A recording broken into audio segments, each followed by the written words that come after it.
So I've been using the Galaxy S8 since its initial launch in March of 2017, and it's safe to say I'm still enjoying this phone, mainly because I'm more of a casual user, who uses it for Twitter, answering emails, watching YouTube videos, and doing some other casual stuff on the loo. All things considered, this phone is still great, but of course there is also other things to pay attention whenever you're buying a new smartphone, including security updates, which are really important by the way, and of course getting the latest Android updates, which again, very important if you'd like to keep yourself up to date, but there's also people who care about being on the bleeding edge of technology, and I guess that's where the Galaxy S21 comes into play, which is going to be released in January of 2021, as opposed to the more usual March or February release date that Samsung has given us so far. But we're going to be talking about that in this video, and we're also going to be talking about the Galaxy Buds Pro, and those are of course not the Pro version, those are just the normal first edition Galaxy Buds, which I've been enjoying for quite a while now as well. And yeah, chances are that you're watching my channel for the very first time, so hi, my name's Alex and I cover the latest news in tech and gaming on my channel, including leaks like this one, so if you'd like to keep yourself up to date with those things, then definitely get subscribed to the channel. And now, without further ado, let's start talking about the Galaxy S21, which, like I was saying, is going to be released in January at the Unpacked event, and that's going to be January 14th, as we've learned so far. But the whole design of the phone, because people seem to care about how a phone looks like, unlike me, is going to be, the design is going to be a little bit, well, different because of the whole camera bump that Samsung is going to be doing on these phones. And you probably might have noticed that it's going to come out of this, side, on the side of the phone, the bridge, whatever you want to call it. But I'm mostly interested in what Zach from Jailrig Everything is going to say about these phones and if they're going to be durable, because that's always really cool to watch. And if you don't know what I'm talking about, then of course check the links in the video description for that.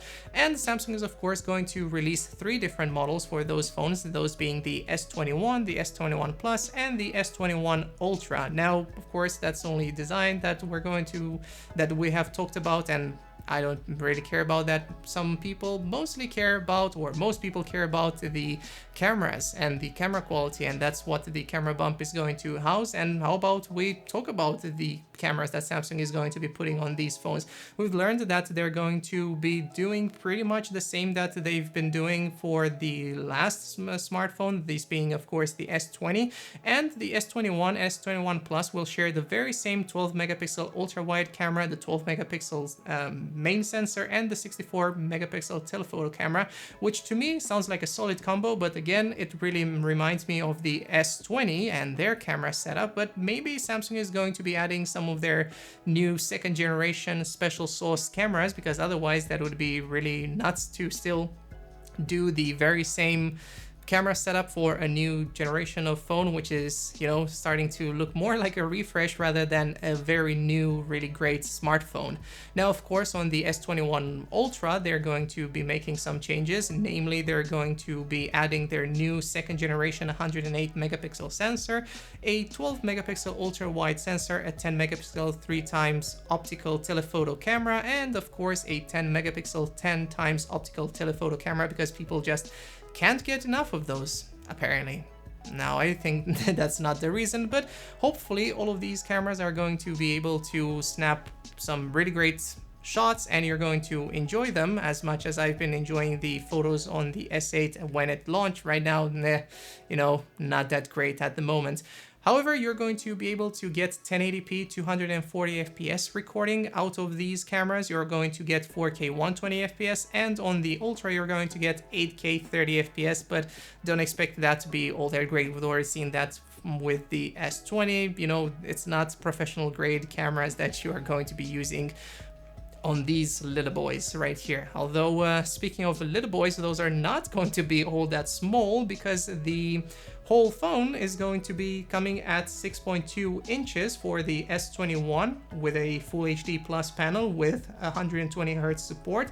The S21 Plus will, however, offer the same but at 6.7 inches, and the S21 Ultra will step it up to 6.8 inches with a wide Quad HD Plus screen with LTPO, low temperature polycrystalline oxide, much like we've seen on the Apple Watch 5, and sadly I don't have one of those bad boys on my wrist. But just so you know, this will allow the smartphone to refresh its screen at either 1 to 120 Hertz, depending on what it needs to do. And that's obviously going to help a lot with battery life. And I know I said a lot, it really depends how Samsung is also going to configure all those things, and it's also going to be interesting to see which of those features is going to be better, or either the, you know, bigger battery or the introduction of this LTPO that they're doing for their screens. And speaking of battery, these are going to be 5000 milliamp hour battery capacity on the S21 Ultra. On the S21 Plus, we're going to have 4500 milliamp hour, and on the S20, the normal one, we're going to have a solid 4000 milliamp hour battery. Whether that is going to be good enough for the chips that they're packing into these smartphones, and of course I'm saying chips because again, this year we're going to get access to the Snapdragon 888 in North America and in China, I believe, as they're doing pretty much all the time. And in Europe, right here in Germany, we're going to get access to the Exynos 2100, and we're going to be talking about the performance of these chips in a moment. But before we do that, I think we could also talk about something that Samsung is going to be including on these phones, and of course that's only support for the S Pen, and I've talked about that in a previous video of mine, which, you know, you could be watching, but at the same time you could just watch this video. And Samsung pretty much confirmed it, that it's going to come into the next generation of S21 phones, and I would like to quote them at the moment. They've been paying attention to people's favorite aspects of the Galaxy Note experience and are excited to add some of its most well-loved features to other devices in their lineup. And if that doesn't sound like an S Pen to you, then I don't know what it does. To me, it personally sounds like an S Pen is going to, you know, well, the S Pen support is coming to the Galaxy S lineup, not so much being included in the box. And speaking of things that are not going to be included in the box, you know how Samsung was just making fun of Apple? They're not including a charger in their smartphone boxes. We're definitely going to do that. Well, as I alluded to in some of my previous videos, all those companies that are making fun of Apple are going to step into their boots, into their footsteps, and they're going to be doing the exact same thing. And that's also what we've learned from the leak, I would say, from the Brazilian government, saying that Samsung is not going to be including a charger or headphones with these new smartphones that they're releasing. So if you're sad about that, you probably should be, because they're obviously not doing it for a green new environment. They're of course doing it for the green money that they're getting. And speaking of the color green, how about I tell you about the colors that these phones are going to be coming in. And we have seen that they're going to come into Phantom Black, which is an interesting name, Silver, Violet, and Pink. But of course, you can also expect to see more colors coming into the future. Maybe they're going to do Mystic Bronze, some other colors. Maybe they're going to release an S21 Fan Edition, like they've done with the S20, was it? Yeah, the S20 Fan Edition. That was an interesting phone.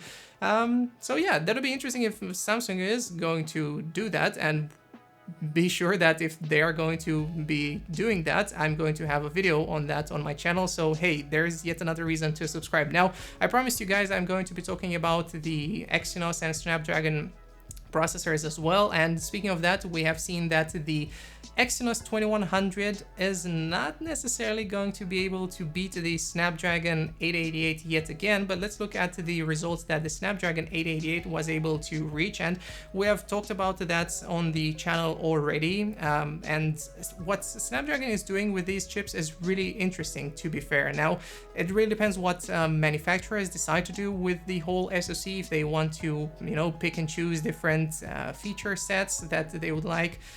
But it sure seems like Samsung is going to keep it at a minimum, because of course they still need to release their Exynos 2100 version, and yeah, that kind of happens. Now, like I was saying, the results for the Snapdragon 888 are going to be quite okay compared to the last generation. And to note that this is the 888, which was formerly known as the 875, and we've seen it being able to hit close to 1200 points in single-threaded scenarios and about 3800 points in multi-core, which would put it a notch higher than the iPhone 11 Pro, but still behind the new iPhone 12 Pro with the A14 Bionic chip. However, these are just Geekbench results, and those are not necessarily representative of what these new smartphones are going to be able to do in these new SoCs, because they will also be 4 or 5 times faster in other scenarios and applications, and that's definitely more important. Now for the Exynos 2100, we expected this one to be marginally better, at least compared to the Snapdragon 888, but that doesn't seem to be the case. And why would I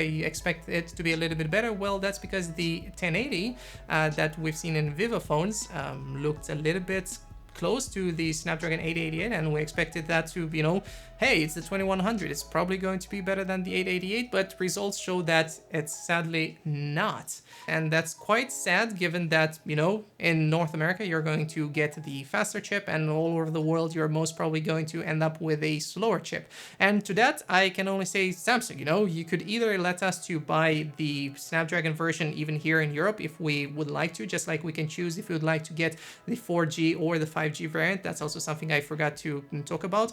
Or you could just choose to get, you know, to offer us the Exynos variant all over the world and just ditch Qualcomm. But of course none of those things are going to happen, not even ditching the whole Exynos chip series. I would be really flabbergasted to see Samsung just dropping their own production for their very own chips, mainly because they're also selling it to other companies.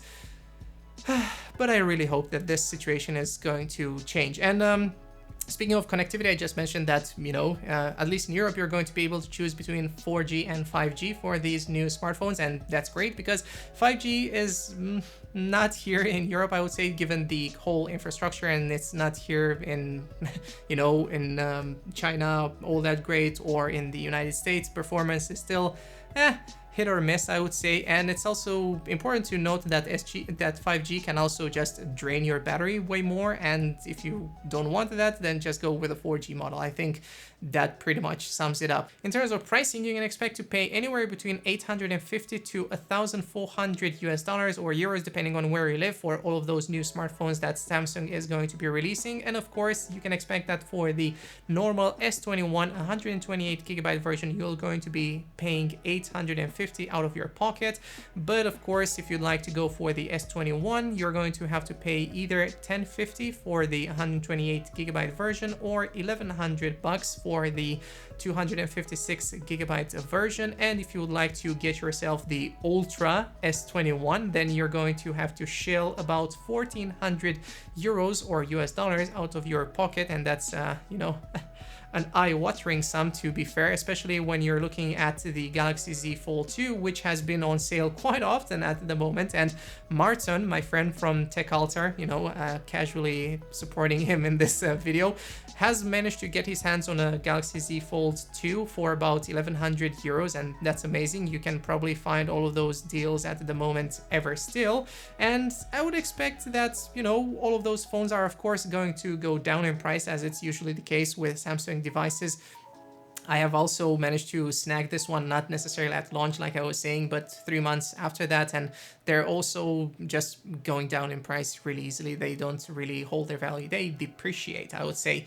Now, what do you think about the prices for these smartphones? I personally can remember when Samsung used to be a little bit cheaper than Apple, at least, but this time around it sure doesn't look that way, especially when you look at iPhone 12 has started at 749 US dollars or 800 euros, something around that ballpark. But you know, that's neither here nor there. If you want to get your hands on this new smartphone, you're probably going to pay that price for it, or wait for the price to drop, whatever. Now it's time to talk about the Galaxy Buds Pro as well. And like I was saying, I'm really enjoying my normal Galaxy Buds, and since we were on the topic of pricing, you can expect that these are going to drop in price again. We've already seen them for like 60 or 70 euros here in Germany, and the Galaxy Buds Plus are also really nice. The Galaxy Buds Beans have gotten, you know, average responses from people, and I've never tried them, but I guess if you want to get them. It sure seems like in about 2 months from now is definitely going to be the time. And what's interesting is that Samsung is most of the time including a bundle. Wherever you buy a new smartphone, you also get a pair of buds. That's also how I got mine, from another friend who got a phone and then I bought them off of him. So if you're looking for a new pair of headphones, then there you go, or earbuds, whatever.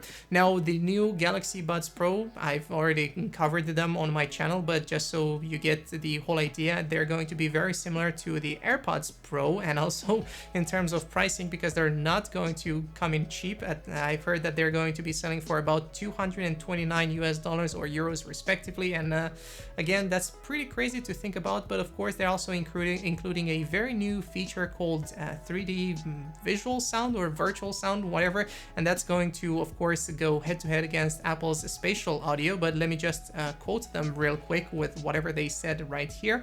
They said that you're going to be able to hear vivid, immersive sound coming from all directions, so you feel like you're right in the scene whenever you watch videos. And whether that is going to be all that breathtaking or is going to be a complete flop, we're going to see. But most importantly, you're going to need an Android 11 phone. Otherwise, you're tough out of luck. This is not going to work on your phone, presumably. Now, in terms of other features, of course, you're also going to get access to active noise cancelling, and let's hope this one is going to be better than what we've seen on the Galaxy Buds Beams. But, you know, not a lot of people are using that feature right now, but hopefully it's going to be all that great whenever the whole human malware pandemic is going to be long gone, and then you can just go travel and don't care about all the people that are making noise around you, and not hear all the cars coming to you, and don't get hit by a car, and wear a seatbelt. Now, of course, there's also things that you might care about, namely colors. Those are going to come into 3 or 4 colors, as I've been able to learn so far. Those are going to be lilac, black, which are my favorites, by the way, silver, and white. Now, you can of course expect more colors to be available as these, you know, gets to 6 or 12 months. Maybe they're going to do a whole BTS version like they've done with some other pair of headsets, and yeah, that's going to be all fine and dandy. Now, I can't remember if there's any major thing to consider about these headphones other than, you know, they're going to come out really soon and you might enjoy them, but not much other than that, looking even through my notes at the moment. So I guess that pretty much sums it up for this video. I think it's already long enough, but I really hope you guys have gotten a good idea of what you can expect from Samsung with these 2 new releases that they're bringing, or I guess 4 releases if you consider the 3 phones that they're bringing out to be different and all things considered, blah blah blah. It's not all that impressive. Now, of course, if you guys would like to keep yourself up to date with the latest news in tech and gaming, like I was saying in the beginning, and if you would like to make me reach 1,000 subscribers, that would be really cool if you guys would hit that subscribe button or tell your friends about it. But if not, that's also fine, and I guess it's time to finally end this video and go and edit it. And by the way, this is the second time I'm recording it, just because let's say my camera did not pull focus because I have an old camera. So help me out right here. Either way, thanks a lot to you guys for watching. I'll catch you guys in the next one, hopefully. Bye bye.